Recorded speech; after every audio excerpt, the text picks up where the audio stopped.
Amasatain hitabang phat lopi ta abiu pa pathin su lopi na lapatsa na ipin saw ni ovin ikai form thelo jivin pathin ko ma kitaw ne ipi ki bol pa dewan ki hi pathin ko ma taw na ki nei le tuni vanuli si mon chom choma hi chi pau tho si in chang kha chang ni be a phat chom pi ding lagaw la ma ka khat be se be thei khat le ti hin pe le pen sungi ke hom ka ki ho vi tuni program hi vanuya su pi minamu pha ta lo hol zo sen zong ni chi hagawan hi so khom ding hagawan hi hop ding ti zu pe le pen sungi ke kong ki ku na wa hi e chi ye chun mun tin la gam tin a su pi la na te ho phat chom khat lockdown ji ni ki to thei ka po win nam namun se na taw na kumin pathin thu he na ngai lam pathin na ko ma ipi se no ma pathin dong kumin pathin to ki hona na le le chun thi hi pa kai na ka hon ti ma san hin tin e jun pi pi yong le Jesu Krista menin nam namun se do ba mun khara to khom ta bangin Jesu Krista men salam kai mo le hi dunia tula lockdown suna pathin e hu pi na hi kahum se do no ma hin taw na ka family wa taw na ka man jing la vin isi pathin thu hi ka ko ma saten a hungin ji tu janen share ka bol no men ju thil da ngai ko tu lai gama lockdown itu zong hi masang laya pathin ana bol sa me ni pau zo lockdown na hi e ho pau zo ko ki kha ku ma po do loading chip be ding ti choi hi ya zo pathin thil bol zo si bol khila nei lo ai na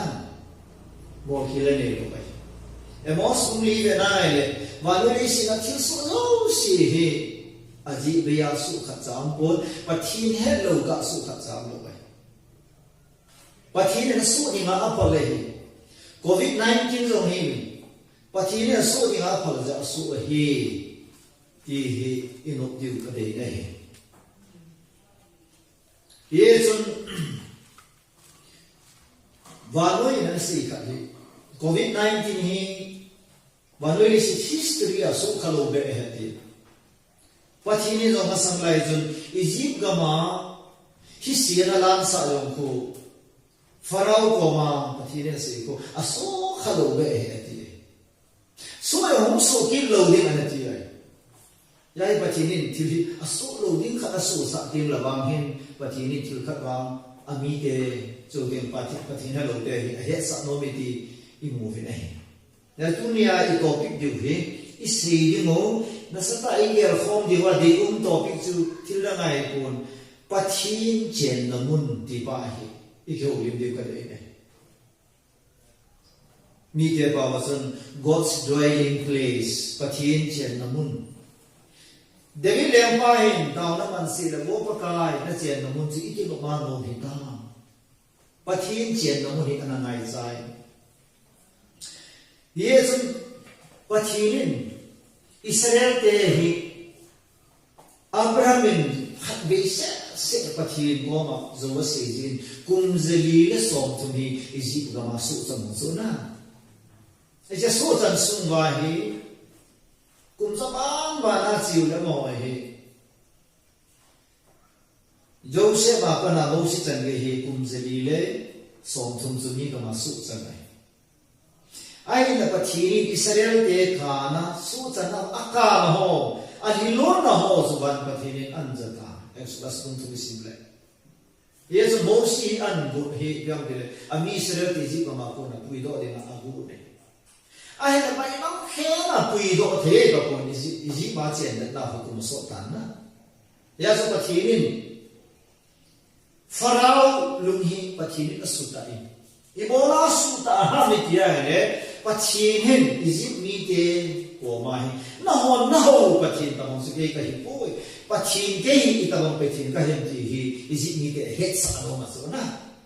I ja het sa no je a chu pathin Farao intentionally alu suta je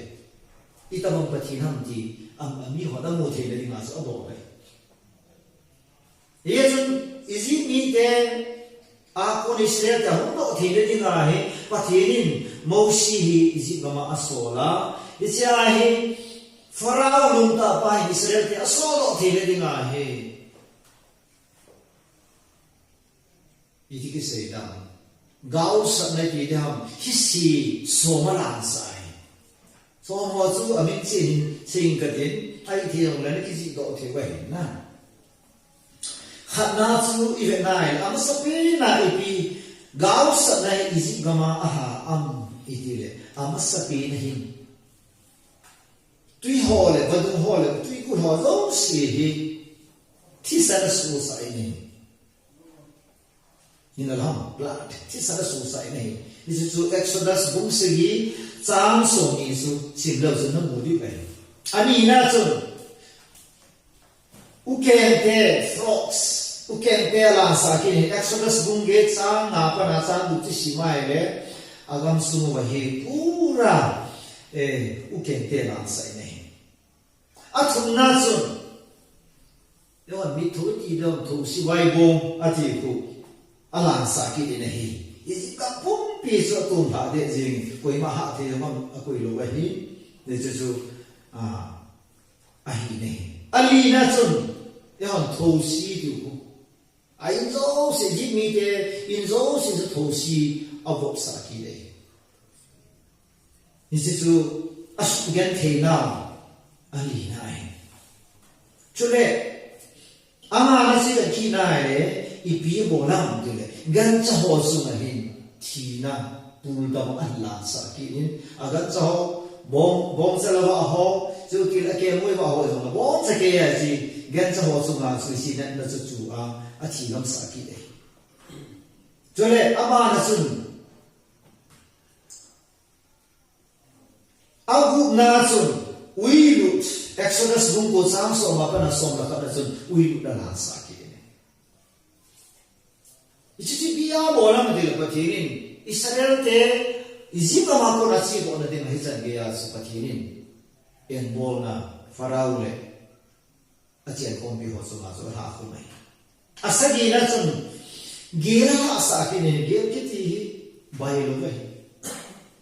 abo ho ge san jong ni ta mang gel su bai bola ka si ma si biam dile izi an thu do ba bana Hicini jenge ya so hita bang gil ha so an su khalo hai dis. Dis na. Dis Exodus bungko sang so ni le ya pa na so ni le tu ma so akin mu ne. Gil na so khao tu te la sa ke ni. Khao ko wa hin tin na ai an zo si zo tin le amo an che lo hi ma tu zo se agam pumpi so to na le je nga ani sai pi je ne. Ja si si pa ma so ni ke un khalo. Châu thiên lệ, kiết na sum, thế sự cho kiết này ta, cố na chỉ cái này, gam su vậy, mutin, hùng sa kiết này, mutin hùng sa kiết này, cái này là khá là cái mutu thì nó về sao gam su đâu sẽ, pura gì ngay hết thế này, thì họ đâu sẽ cho, Egypt này thì sao na phát hiện na bol, som na sum, sao, pin masapin, asal pin masapin pensu. Pathirin na wala ay. So kile gansa yo aping masapit benso isip kamaso isip kam nasu ama kumai. Isip so background ng kan se mo pintai. Ya tu na mi kan COVID-19 na ti dong hi insumi ke handa ge lo. Ibo na hum lo mai de o ti badat ai ge lai. Mos kung li na poi wa no isi na tin so lo se pathirin aphala su sai. Asi khat ong ne. Ayi chi piam bile mi hon pathin lama ahung ke le ding si atu pi pi ne mi ho pathin lama ahung ke ding mi hon ki si na ne ding pathin thil bol he mu wa pathin thil bol the na mu wa ko na ahung ta asan wa pathin lama ahung ke le di su pathin amo lo pi ne ya su tu nya pathin chen na mun chu San gia lô pi tam thì hệ tu rằng con là a background. Và thiên chiến là lẽ chiến lô này a cái hiện na a lô pi na là tu pi dan a số bé hi dan pa hi và thiên mâu si lẽ Israel te le si mi te anh nhia a hi lô mà. Tu na lo i cái cha lo đi vậy ai mà cuối sinh khẩn suy cái độ đi hủy và thiên chúa ya chiến hả và thiên chiến là chúa là ham thì tu đại suy để đi kia rồi lại và nuôi ông theo đi đâu xin là nghe điều cái gì và thiên chiến là muốn sự ý tâm ham thì hiện ông ngài Israel thế hi Egypt gama na chiến lại và hi amo thế để ya chiến rồi và thiên gam khát là pi này gam khát là khăn pi này Hisu ya ki mon Genesis 47 verse 6 hai Goshen ki ti gam khat hai Israel ke ne pi usu Hisu Goshen ka mai Israel te Pharaoh hin Israel phum som le phum ni hi ki ha lai ta Joseph patim pathe bu wa Joseph chu lempa lum tu ai ya chu Hisu Goshen gam hi Pharaoh chu anapi Ibola isi Goshen gam su Bible le si Goshen gam su gam pha pen Egypt gam sunga mun hai pen gam pha pen chu ti le ne sa put na pen chu la mo gan sa vai Israel te su gan sa ne te ke moi chin te ko ke moi ne te ko ba a ke moi o ke ba na ding Christian dom su isi gam su pa thi ne gam pha pen sa na pi su pa thi ta ma na tu na ka se lo pen ta su tu nya Isi pathin ni te chu a chen na ding mun chu pathin na hen pi hi tu lai me tam ta in chen nei e ma to ma ti chen na e ma nei dia mun ki chu a ki chen nei ai ba Israel te chen dan wa Egypt na ma a chu dan hi ke bang lo hi pathin a hen pi wa hi pathin ta ba chu le gam dip gam ti promise land ki ti yong ni Jerusalem ni te preside ni te ho sidam nam do hon hoi ta ke sa lo ho abol wa gam hoi ta mon che pathi Israel te vai hon le ding a u ki ne to dai ho in su ne ki nai to di chu te ba no le sina u ki cha te zo si le Christino yo si ke nai to di wa ka nai to i ku na chen na mun na on na mun su pathi ni na pi gam pathi ni na chen ne ding a u na nai to na ai lo le na ta sa na ai lo le na lo ni na ba ta ge li Goshen gam ki Israel te de hen na gam hi lo mai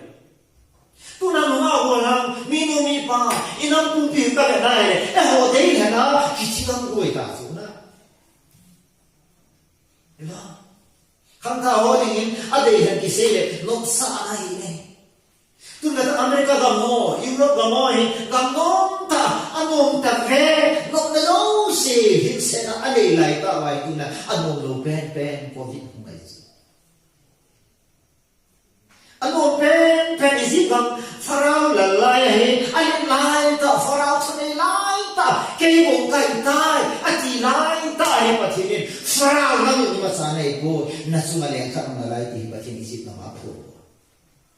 pathin ta wa na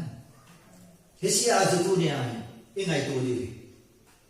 Goshen ni pi ve sa ha pathin ani tie chen na ni ma hen pi ga mai Exodus bunge somni le somni chuma kalai EPS yang Exodus kan sinding ai ita se hiti chun hiti ni ko chu le ke ma kami te chen na Goshen gam sum tum be a ka khem do a hisi a chu thosi khat sa yong lang lu lo ding ai chu teng le se lai lung zing ga zong ke ma hi pakai ki pa su ka hi ti na hon na he do ding wa hi ipya he ba le se lai lung zing a yong hi pathin pakai su ke ka he ki Pharaoh le anu ya ho ta he ki wa noi pum pi him a he na du wa le si ko sang ga ma hi pathin ni si he ko lai chu le English sa ti na he I will deal differently the land of Goshen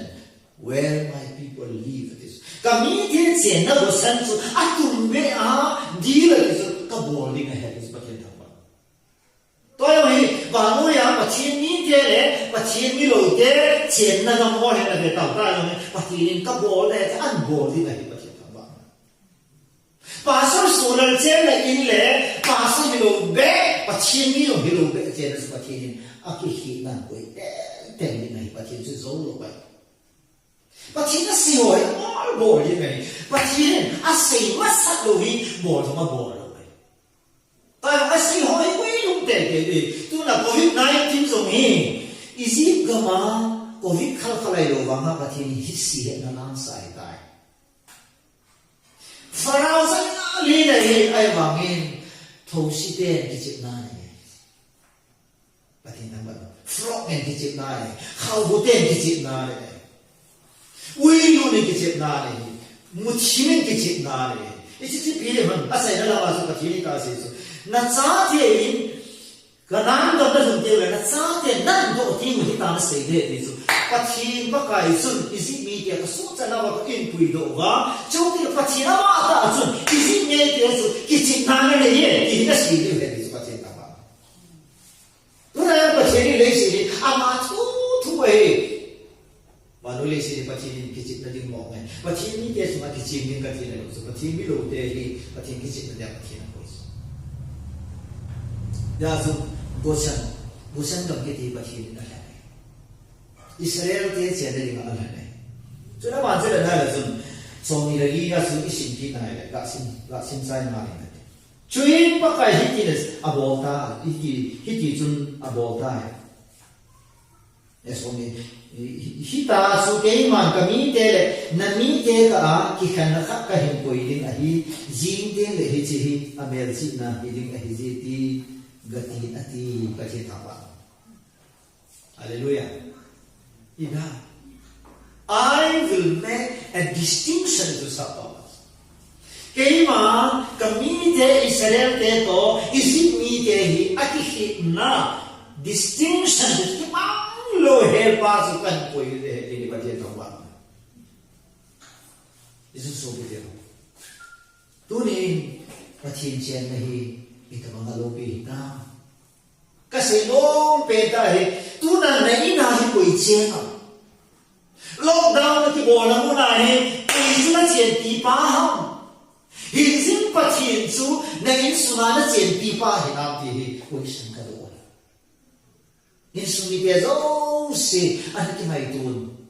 nato na muna na chen na muna na nato na muna na sob sentara na naginay ito din hipiham Israel ti awang padan pathirin gusan dam kiti munahi pathirin Israel kung som la puni at siya pihe pathin thaba Hallelujah tu na kanaw ke hom jo se tu ni pathirin na chen pi hinam ba ai sa mo hi kisai na thung sa bai ta ve ji ka ma minority group bai ta ve amo he ni si ka ma apan pi ni mi ho nei lo we Amo ki thu pi ho nei lo pe mo helpless condition au me ama bo Joseph su pathin lung tu ai za so pathin lung hai ne ya pathin ni sagam su Joseph ba ma amo me Pharaoh in Joseph in khwa mu khat su kai in pia Joseph na bo zo si akham to nei azi su Joseph hi pathin to ke ha kam pui ki kam mu ti su pathin thang ba Ya Pharaoh in Joseph ada tiang le itiam wa ichipa he pathin na tha ka ko pathin to ki ho hi ki cho mo cho tu ya tu na isu na mi mi pa ho ke ngai to te na sa the nan da tiang le na chen ho pe nan da tiang le ko i to ki ho ma na nuam chi la wa ma na nuam ai lo le pathin to ki ho ma na nuam ma po ya po i mo ai ko san ka mi kung sam la kung ni mo su pa de ko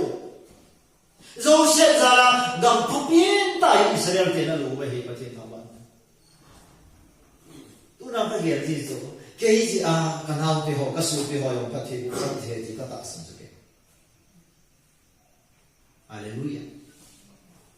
ke zala kanam mi te ho na ka pathin mo sam the ka ti so ai so pathin mi ka ya pathin harau ka ki ho ka ya pathin harau ka su ma to wa Israel lai ra ba ma so pathin to ki ho ka ya ke za la yong su ka chen chen na bang su chu me de ti ka ta san Hallelujah ye chun tu ni ai ki mai tu de ki God's dwelling place pathin chen le in su iki lo ma lo pi ta a chu me he ti ka se go me a khat na chu me hi nei kan pa ni nei khat na chu unaffected by 10 plagues Hisila somi izip gama lama izip ni de che da lo si as gantia as gì mà ý thế chén chén na su à Israel thế chén na ngô sang gà mà chú hít xì là hội khát giả vạ lụ lối và thiên thảo vạn ya chú tu ni COVID-19 su vui pi na hông kỳ tôn và vui pi isi kama na nông kỳ tôn khao khô lao ho thông si vai bô lao ho thông si lao ho trong thế là một thiên nhiên ho yên la ho uy lụ la ho mun na la la na ama vang pa thiên chiến na ngô sang kỳ đi cho bộ khá lối pa thiên thảo vạn at pi dan sa mai tu ta na chiến na su ngô sang kỳ le ka ti su na kanang te in ro si ngô sang kỳ le ka Kasupi katisana ke bapi ho jenero se ko sanga phele katis hallelujah ai su ko sanga thupi ne pachini na helpi itia na bai ko ne se su la pachini ne helpi uma pachini pi uma eima mi ni pi uma pachini tu se ka en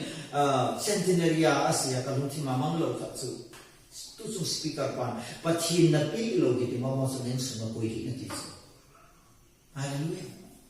pathin pi lo in pathin sa lo in pathin ni pi lo pathin mo na isin tam tai ba ta ai na na kan lo ai go sang ga hi pathin na pi e Israel te na ki pi e ka se no pe da pathin a pi lo na su pathin a pam the koi ki he na ka ta tam na na ko ta nó sang đâu tại đi đi hồ sa ta cả đi lấy bồ lên xuống là phải hồ lên business bồ lên cho nên xuống ngay luôn xuống ai ngon ta ai là tu ni America học về là cái gì tu na economical problem này bằng ta Europe thì học sa ta heaven China thì bồ thì này heaven tu ni mà tu đi sẽ bồ thì rồi COVID-19 không được vang hi mà sao này coi cái chú và chỉ nên declare bồ thì thiên thảo hallelujah gusan gam vang su play somin unaffected asu kha pati kama tunin max bolo din ka ti boy social distancing bolo din ka ti boy ai lo le wa le din ka ti boy da mo ne din ka su gama le le mi to salam bole le ni ka ti di boy ai wa mi hin ki vi na su yi ti so ta ti ma doctor ni chi ai na so chi ai video an thảo của các này là số chắc là đi bom bom luôn. Adam lúc phải số phát số nào tôi là số phát đâu sẽ anh tuổi gì, được không? Nó sắp phá một salam nó bỏ lên nó sắp phá không có hết được không? Vậy, chắc sẽ cái câu hỏi của mà cái gì chứ? Và thì này viên luôn là bám sẽ tu xuống ai, ôi mà sao mà hiện nay cái viên rồi cái gì? Amen.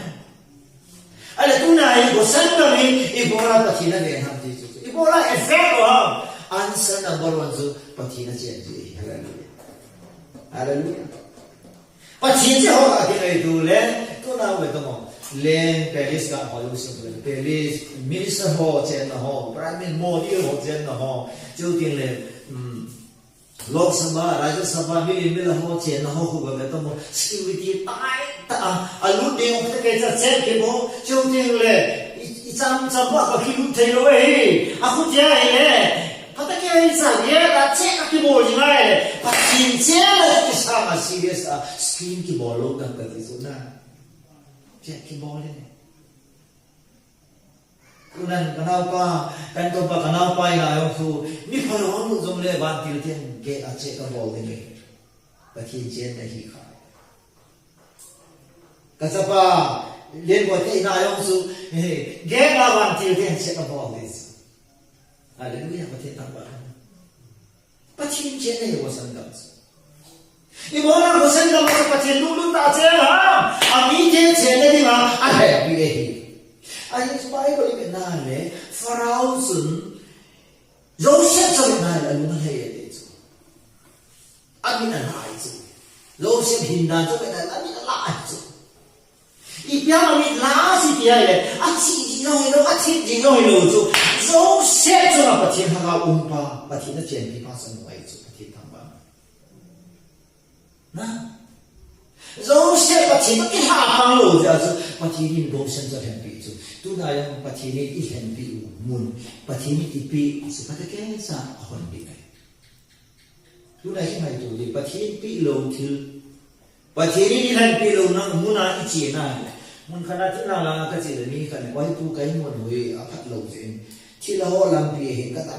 mò gì vậy thì sao vậy là thì là họ làm việc cái gì đó khác cái gì đó khác đấy họ phun họ cũng khá là giống gì sai cô lao cái gì vậy này cái số cái tên chúng biết xem này dàn cái món xịn này lại làm việc nó ta bị thì xí gì người có kỳ tam thì cái tu dàn hít in sen pastor sura là hung in thì nó gam này của cái tiền sen gì chúng cái họ cái chuyện đó rồi đi cái em ta nói luôn hàng là pastor sura tất cái một tổ ta bên tiền sen cái ấy thì nó sura tất cái một tổ hung lâu đi cái này amen ấy thì nó chúng ta thu này nên chúng các ta sẽ là cái biến thái nha và chỉ có các dân là các dân ta số mấy chú bung sòng trang cái là chỉ nên là chỉ thao cái này thì và thiên thắng vắng và thiên chén là mình thì và thiên chén là hoàn phu này là sự ai lẽ chẳng đi là cái chuyện kia lẽ chẳng đi là bị họ bị xem thế lẽ mi khả năng sẽ tạo cái tâm đồ sẽ bị cái hàng thế lẽ vẫn mà cái sự na thì nó sẽ có một chút khai cái cái bố này mua chỗ nó mua ông nó hiện nay là cái ta nó nuôi bù lên tầm cái cái bố là cái này nó chỗ nào mà ít tiền ta chỗ nó chỗ nào nó nuôi pan đi lên tầm cho ôn ra cho số gì ta vẫn thêm cho cái con khác cái đầm mỏ vai đấy chỉ cái bố là gắn quả cái chỉ gắn đại amen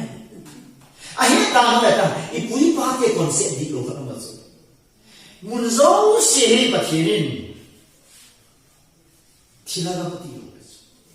vậy? Họ cái gì vậy?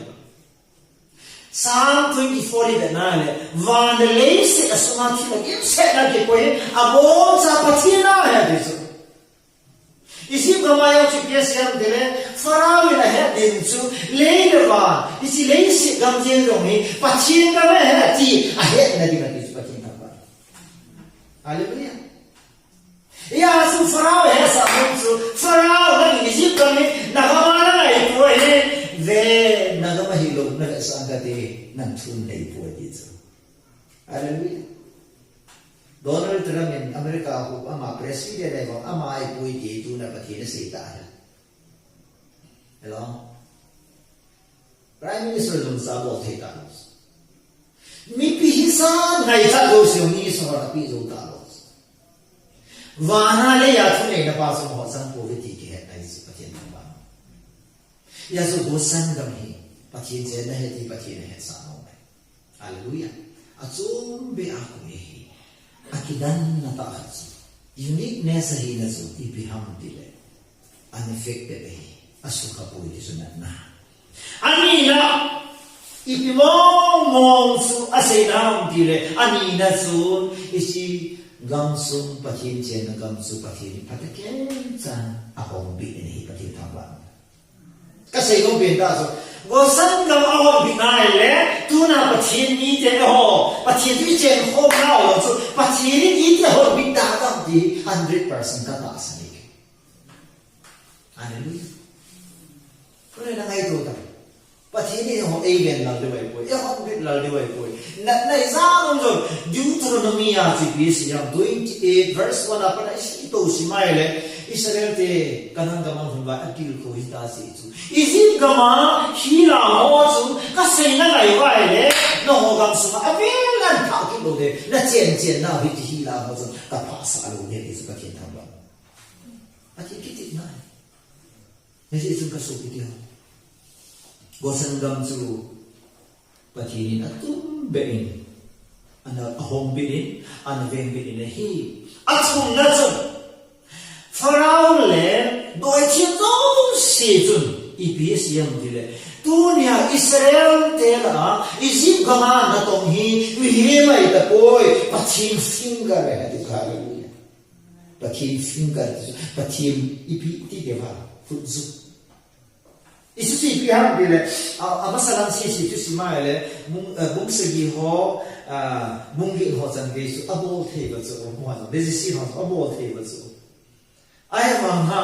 ta mi thu ji da thu si vai bo the ta pa la sa wang su amon ne si sa mantra santra bo wa ba su a result po ta lo su the ta lo su pa na su me si shin ho su ki sa be sa wa fa na le bo si ko ma su di nga hi si wang he mi him bo lai ta poi pa chin khu su na ya de sa la le te ta ba ta ngai tu ta una ya covid-19 hi kon za pa chin khu su to ki mo do Hallelujah. Ya tu ni sang dia lo yo pu to the vaccination no hormo. Mi o se lung dong che sai ni so lung dong ai. I ti mo mo ha. Wa no li si ta ba ma merci le gim nei na nei om khapu e ti we. Kho ti la na na dong se le chai na ma na khat su India pha lo. India ga ma na khat su gam na pha lo su. Country khat dai ta hi ke la ma the ku we. Tawa he country zo si na la he la e bo je ko su mai tu pathin khu zu mai I pi mu ha gam na hi si la na he isi mi te he gam na hi si amu sa lo he pathin a khu zu ma mu sa ai pathin tham ba una sang ka ge so covid-19 hong ke chai tin le pathin tu se zo si no ka se masang lai ta bang ta lo de mi ho lung ya lung ke khel ni economy lung ke khel ni ke wa ho tam ke khel ni me lung put lung ke khel ni lo no chin po ke khel ni kai chura ma som khana so ni o sin chu san pur sa da hi si mo lo si ke le ka ni le tin se le ben su se su ni nei da pai ta ma ti to ai sum ni ne am lo wa ni boi thau thau this to ti le ha dong se di tu da ba ni pathin phut ai te pathin mo li ne ai te I ji ne de pa Yes. That's what she don't think that so. Is it me there to patini I pirek sa alo pi na achi vote na mo sa so. Patini na ba. Patini lesi ni ma si lo na pin ta ai.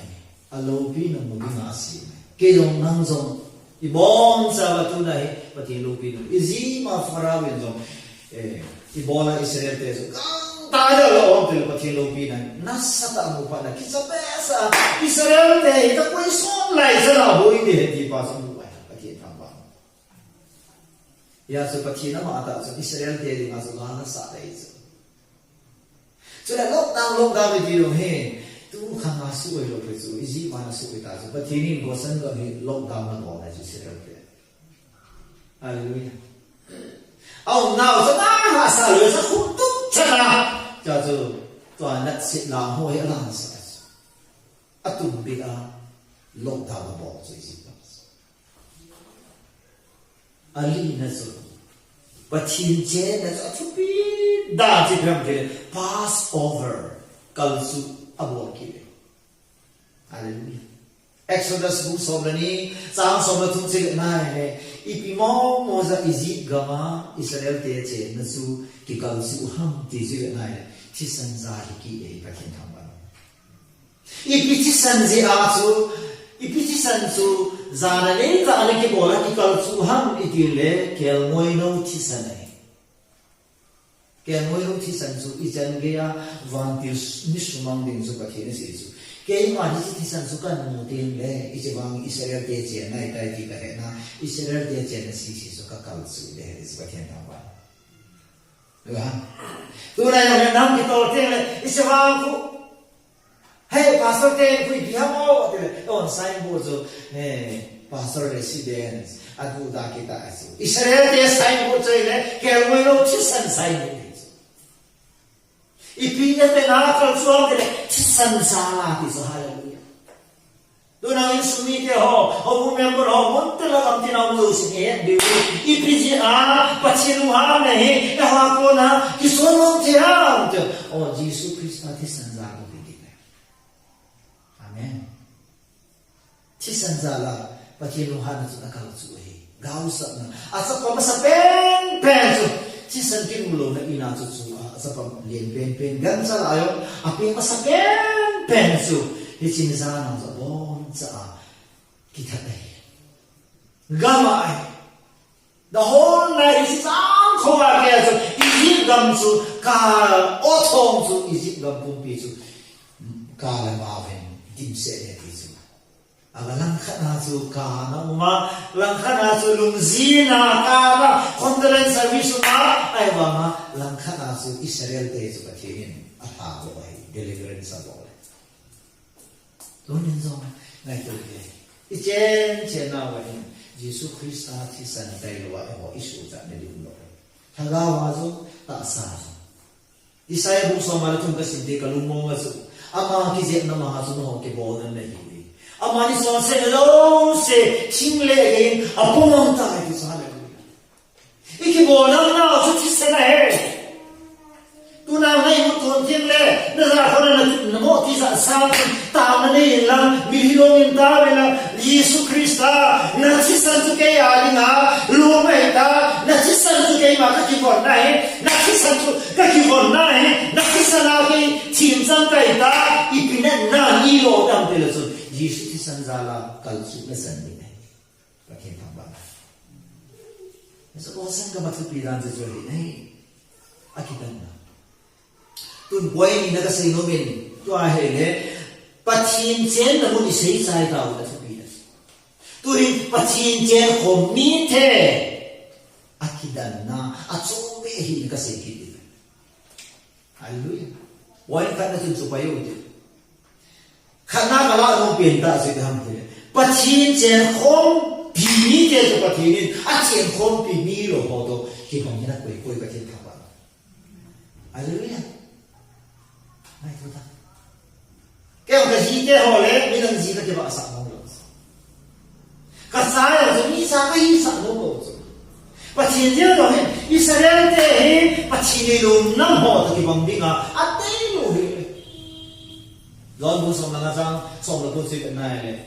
và nuôi nó họ đâu đấy nó đúng tôi chỉ viên à chỉ số cái màn và nuôi cũng là cái hành động này thì biết là và nuôi tôi nó cái họ tạo lâu gì vậy thế này sao nó cái đó tạo lâu gì vậy thế sao tu rằng vợ sẽ là hùng cái lùm lệ vợ sang mình mua lâu thì chẳng cần phải lâu đấy là cái lâu lâu thì gặp lại gì tiếng là vợ phải đi chơi à đi làm vợ sao cái mà nó vợ sao dám gì này số ai cho vợ sao cái lâu ai là vợ sao cái số hay là cái vợ sao là cái giáo thế gì đấy là tu nhà hay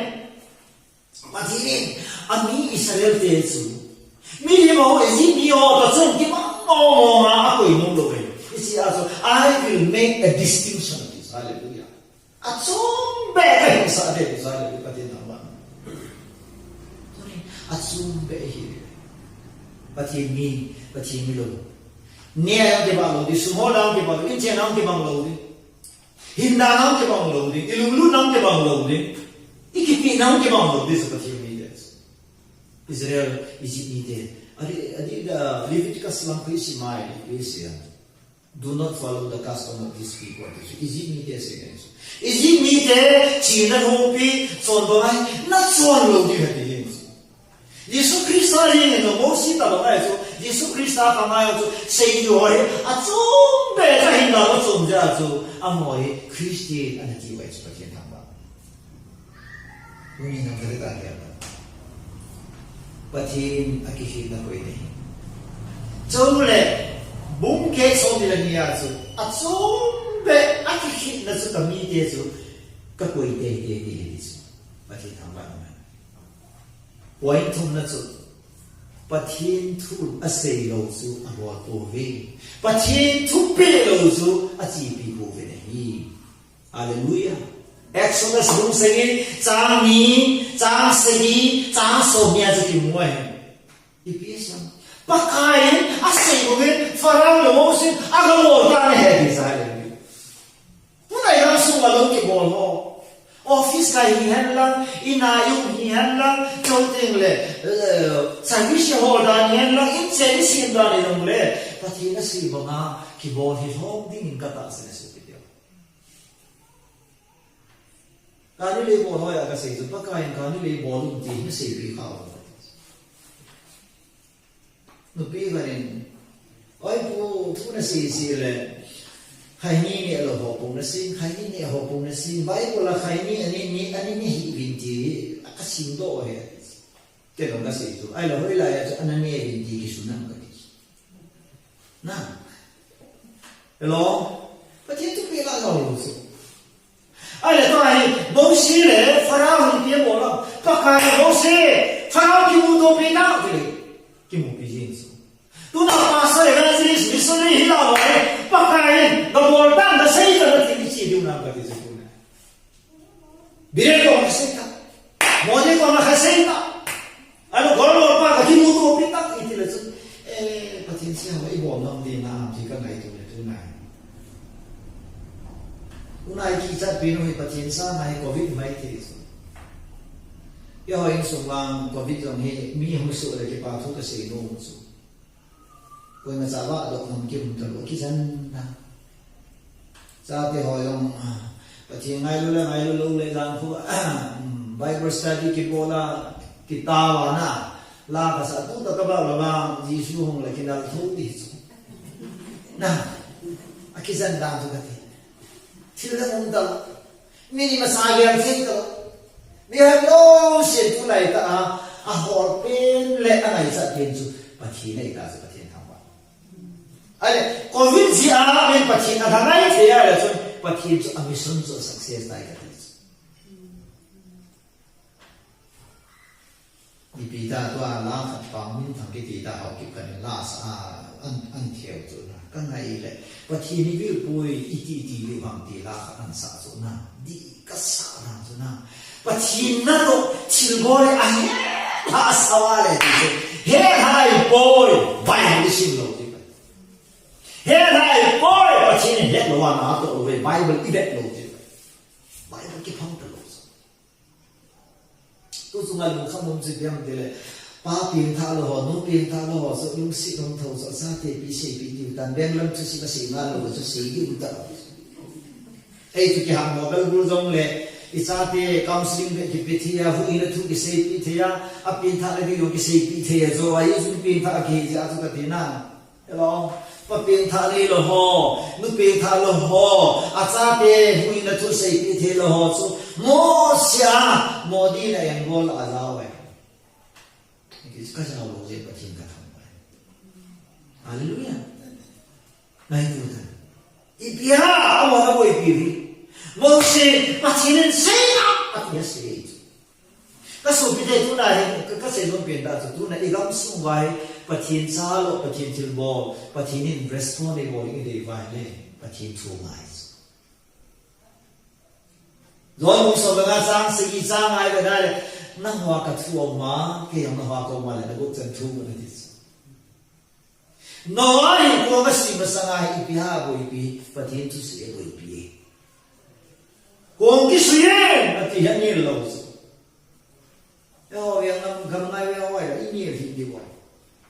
vàng trong chim lấy là bùi trong dưới lấy cái vòng như sang sẽ lại cả cùng suy thì số là nó này cái gì chỉ phải bắt thiên cái happy besa Bible là sinh besa mol hiti ta ho nei ti ju à phải moi là chỉ ra bùi u thế hệ qua là hina ti mai thế là khi nghe một gì tao thì là nei bùi mai thiếu su cái hình sao mà à chỉ vào lại ta hina ti mai thiếu su na à là mong gì à sáng đàn bắt thiên xây là thì cho xây cho bắt thiên thông báo lúc này đang sống ở bắt thiên xây thì xây cái họ cho bắt thiên nó sai bộ này bắt thiên bỏ đấy à thì bỏ lo cho bắt thiên xóa đi rồi bắt thiên xóa lo cho bắt thiên nên bỏ đấy xây là cái họ cho xây bông xây là sai đó Peter yang boleh dan Pentecost ni aku Peter aku dia usih hilang so na dia usih Peter hilang Pentecost ni na ai mà không kịp bắt đầu về là rồi Peter ha so nga cả lâu giang ta ho cái thế Peter lý thu là nó là sao ta mà thì cái gì lý thu là nó liền cái sự cái gì liền nga là ngay rồi bây giờ luôn so em học không hỏi thì nga số kia là cái phải cái gì sao vậy hy vọng lý thu là liền cái gì à bây giờ nga là được nga sa boleh jangan lihat nga adam ta badung pengaji su tu kikinil itu aga Peter in lupu nga cha ma es se so na sei bongen kalem set amen pathian thang ba yes pathian ni te atume ai pathian amol bi wai pathian thang ba kasu bi te tu na kasinon pathian na sei kal si so bole ya su motion he pathian na sei si bole ti ja he hallelujah ya wa ki sei zo I bolo zo heนี่เราก็พัฒนาสุดท้ายเป็นอะไรที่การพัฒนามาสมัยกันตลอดเลยยิ่งเด่นอันเด่นแกนี่ก็เสียเลยมีฮีโร่เงี้ยมันเด็กมันตัวเด็กเราเนี่ยไว้ดีก็ไอ้คิดดีไม่ดูตรงนั้นแล้วเจ้าโมชีเนี่ยต้องอีกอย่างไม่คิดนะปัจจุบันนี้ที่ยิ่งน้อยคิดนะเว้ยแต่คุณจะเรียนส่งสมุนตาปัจจุบันนี้เราเห็นตลอดพอเห็นตรงไหนเรายิ่งกันนะใบมันน่าสิ่งเราไม่เท่าโซ่อีสิ่งนี้เราคิดเราไม่สามตลอดโซ่ไอ้บ้านะปัจจุบันนี้ป้าโมชีฮิตยาปะใครเอาโอ้ซะบอลเลยที่จะบอลเปล่าเห็นนะสิตากับปลาสันนี่ปัจจุบันทั่วหมดเลยตัวไหนมอลปีดีที่เราดังเลยปัจจุบันทั่วหมดเลยปัจจุบันมอลปีดี Yes, abiding with God's command, but Him to be to serious. Tu na Modi in lockdown he extend bol de da ke bi zo si do a extend bol ba ai phun va kan lo ina. Ai su Modi thu ji zu. India ga ma ki je da agam nei pa thu ji zu. Tu na hin su mi de tu na pa su sei mai lo se ko ma epil ka bol lo su pa chin mi ne ya pa chin su mi ne ya pa chin chen ti ne ya pa chin to chen ko ne ya le na su nga agam nei pa pa chin gam na chen na gam mi pa agam nei pa thu ji ji America ga ma Donald Trump thu ji ken decision kala de he me ha le open lo ken decision kala de ti su mi ama president American president jun ase ju ko mani lo masang la ya David de khama ju lem da vini order bol ko man no ti the lo sai chu le tu na yo la ho bin hum kai ho la kai lo ho jong le ka se no pen chu ho bu ma member yo se ho bu ma lu ku ji su chu le pa su I gam na pa men agam ni pai o gam su mi ba le koi thu ji na le pa thu ji Paul pen da ko kisu ma so Paul ko beta so the books of the exam so be na le Paul pen da na testimony ki sun so na vairan khwa Paul ki sen ru a ding zo talo chai pachin ko pa kai ko ma ta wa ko pa kai nam koi ni hi ma ti na bor se jing ni su kai hi anoi la mi simai le pe se am I pham nei bor sa no pachin tam wa na I pham nei bor sa no na Amana bolong zo si ko bol da lo pathian bol sa mo zo so lu dai ta so pathian tham ba atu bi da so da pathian thu zu azui ne ju pathian mi te le pathian bi lo te aki ne hi satan ju na pa ni le satan se zo si na bol de pathian ju na pa kai ne le na pa kai pa na si ta sa na bol de ju le si na pa kai ni le so kan hi akam hi na kan hi black is over this pakai wong pa ne him pakai kam pa lo ya ne ti so bi ti ke se da koi thu an si ti pa so koi se ne chau tin ali na pathin ni te pathin mi da ta ki he na lo pi da uniqueness to ke ha so be a hi na so EPS yang den made them like God pathin ta ma si Exodus 6:1 Moses kama se Moses na he Egypt kama pathin ta ma ka sin den le so pathin ta ma ipia san de ke hi pathin ka hi e mu the ko he na mu the ya pathin na pam de thi le so pathin ta ma ai tu ta Christian da ke ti so nya lo ba so ki le sa ho ai lo so mi hon ke he ki le sa ta ni se di le ken ka don na so ki le sa dai ko elin ka he a ki se ka e ti tau thang ya ki se pa ko nhìn dân rồi này cái gì phần này rồi bác khai ta sao bác chỉ cho hệ bài thì bác chỉ nên ra bài này à thì nhiều lắm rồi Moses I will make you God I will make you like God bác khi đó bằng cái gì Genesis sao mà gì có là miền xem một thế thiên đạo này thì rồi rồi muốn xong rồi sao xong rồi nhá sĩ pula cái máy ta xem một xuân cái bộ đấy cái bộ sao liền rồi thế thiên đạo tu khăn gì mà rồi đấm đầu sự đấm đi tàu phi đi rồi lại thiên tu xây phi đi rồi là mi đấm na hung lung đi cái thiên đạo mà cái gì này cái mi thế thì thiên đạo mà ai cho ta sẽ yêu ta amana chun make them move by God's purpose pathin tuk lai lai ho pathin thilgone amo ho chu apuya hi pathin thama pathin Israel ke isi mona pona ipisi api do haram te ni no ya ma pathin na ho ki su pathin na de to ya chon xie su api ta lui la pathin ho ki su pathin na pam hao này rồi á, bắt chiên hao, rồi mà chẳng hết thì rồi, ấy chứ bắt chiên hao thì bộ bắt chiên luôn này. First Corinthians bung ka apusi mahi. Only the Spirit of God searches out the deep things of God. Only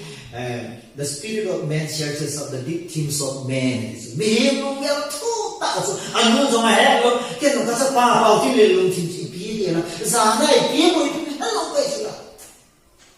Cái bắt chiên sai để vắng cái luôn. Mai hay sẽ lại đặt tôi sẽ được kiếm hơn lại. Asimula na plan ko chu hiki chu. Lo ha. Ni lung tim mai ne lo mo so. Ai ni lung tim ha so solan lung tim ha so han de solan ha ga ha. Ita mana patien lung tim chu pa ne ha. Patien ha ga wa de. Ita so patien la ga lo so patien na ho the lo so. Patien la ga ne ha pu ho so patien sa tie he. Ro bung ge chang som de ya ko patien la ga ka hi wa de so patien sa tie. Tu na pathin ni ho chu koi tup la doya chiam koi thilgo na chiam de pathin thilgo na chi e zo Israel ke pathin ni na gu na chu Egypt ga ma ke ne ho lo de e Canaan ga ma ne ho de so hi na hi pathin ho lo de he ti etam wan ka le de ba ne thế giờ sao mà thiên nhiên tu này ở thiếu tu thì một số những cái đó thì ấy là đâu vậy? Giờ số thì na với mà sao xong bắt thiên hậu thế rồi bắt thiên nhiên số din muốn ra thì thôi thì này.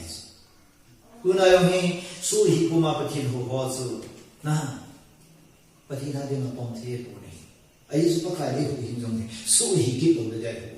Galatia bung là sao? Khát gì là đấy Judani ke ko ma pon lekha je aso so hi ki lo ne wa Krista ne na ko ai ta so nam ko lo ne ke ho yin ne so na so na Yesu ke lo ko sa bai hom sa hi ki nei so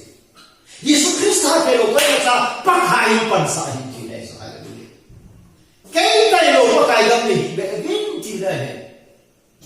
yes COVID-19 pa hi lungin pi ben ina so ta ba i ke pa lo ko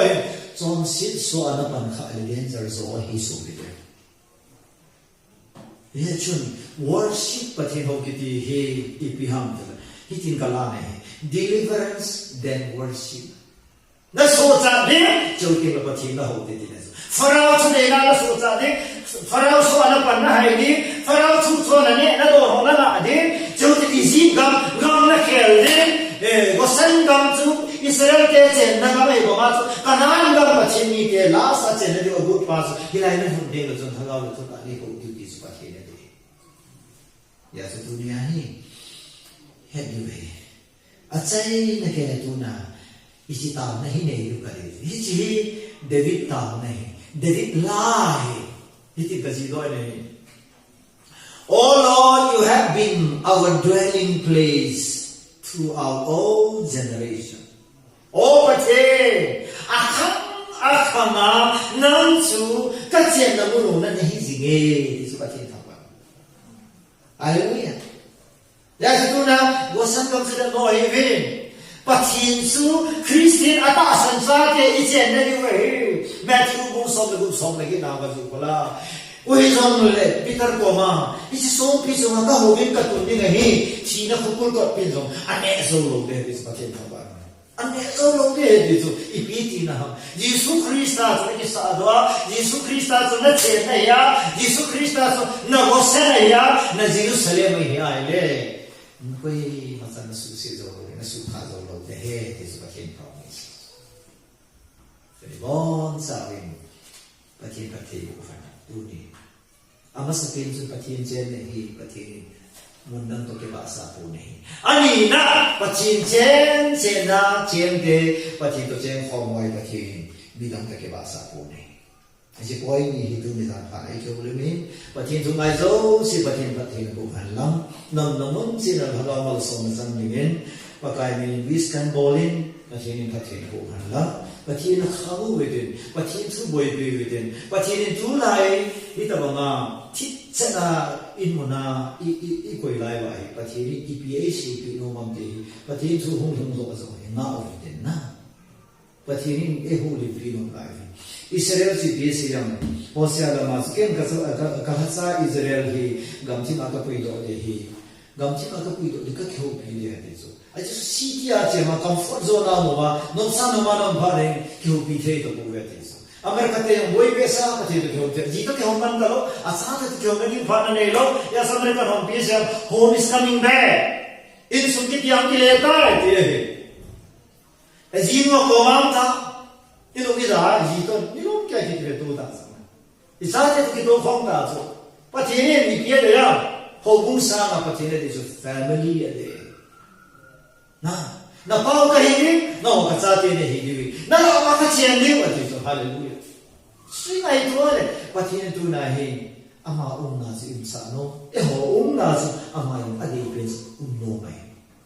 Yesu patin so Revelation ng Bisimale, vevin patin chen na sumihinte lahi tayo. Ay David lang so asap sa Bisim. Psalm 73 verse 20 da sa Shimai kasi so asap. I have made the sovereign Lord my refuses. Kapakay kapatin so kay man, kisyanan ka na tayo. Hallelujah. Chúng ta phải cái gì vậy? Nên kỳ sai là cái gì vậy? Còn cần thiên la ông đó, thiên la là cáiนั้นông phải lâu lâu thế số. COVID-19 kalau là thiên nhiên kilo số. Ngủ lên ông số đi thế. Số mà rồi na là sẽ bằng ta phát thi thế. Ý mà sao kilo vậy na? Hồi lại ông sẽ hồi na. Hồi là bên số Jesus Christ. Bác cái gì để lại đấy? Bác cái gì share lại đấy? Bác cái gì share lại đấy na? Cái hồi là pakai na hula pakai boy tu so van mo so ka hu jo te ati di khat sam lo so now ka ha so nei so ti yum ta boy ka tu nal patta sa ban ka so patta na la ka ha so nei ka so ti pha mum ta lo he pathi na le me accident he pathi accident nei ko ne me ri bo ki la nei tin pathi ni bo ki la nei ko ne ase zo se tu na tuai ma bo bo le ya la sa pai Pathini will go with the both there is Pathini will also. To I pastor evangelist so say Pathini to say na Pathini on true say that's a Amen. Ipiaso say Pathini COVID-19 also say Pathini mo le Pathini jet le ilung hay na diwa Pathini so so sai le se na ki fuda lo na diwa sumla paya ki fuda lo na diwa sanadang kai kham lo na diwa le se mo sa lo ida ha the lo hi automatic ida ha the le diwa Pathini che program na phale ta is ka se hi li ba da san po ne ai zo bible la ne a chen ko bible ka sin do ka de e ji tu chen na li ta ne Pathini ase ho he bo ne asi ho su quý không để thì vay của sang phật xíu hỏi ra hỏi anh em chỉ điều cái này sam song thung cái thùng sam song thung cái thùng anh em thì số cái này là hisap bằng cái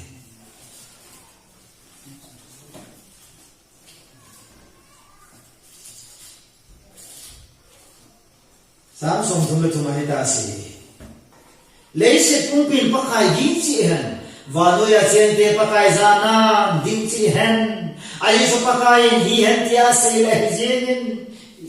bắt chị phải bảo hẳn na hi hẳn là tia là hi dên ama thua pi à hạ sa là ông tận dên năng tin vai pi ngày tổ lùng ghé dấu xếp bác cái man mỏ asu pi su kề zin mi tin vai pi ra thì con dấu xếp bác cái asu mỏ pi su hi lệ vậy ta Olympic cái ball Hong Kong à cancer football player match hồi lúc xí cancer yêu IEM conference mi ha cancer abona hai Christian ho program hai secular ho police ho program do si examination fix ke bo ho bona hai all international player ho na basketball hi handlang shooting le Olympic ho bo se ke Tokyo ke ho lo hi abo cha tu kuma ke bo ta lo this pathin ke ka kha this ke ka su do silently pathin zo lo amen pathin zo mai lo asi zo si zo na tong do lo wang kin le lo de ya nang tin vai pi ngai tu lung gel zo si pa kai man mo so ke mi tin vai pi za tin gon zo si ti zo amen tin gon kha se zo tin gon zo se asu mo pi so he le pa kai lung ngai tu wang su as iku bel de pa kai lung ngai tu wang tu so le ali ni se alunga de lo se akhanen apang zie apachino pakai hana mi te so nom ahivin pakai agolo di ma alhan do mi te chu anon nom ve khata sin ben ka tin sai nang ka ti isaya bu som alanga som na ka si mu tu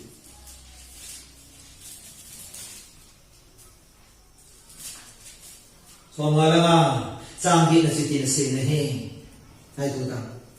Maybe lung gel khatal ilu lu ta chutai lunga bolang upa bilu mi pa lo ro chin polan I program zo se wa se ka gui hum ta lo so bai ko hinta si hi ta si hi mai win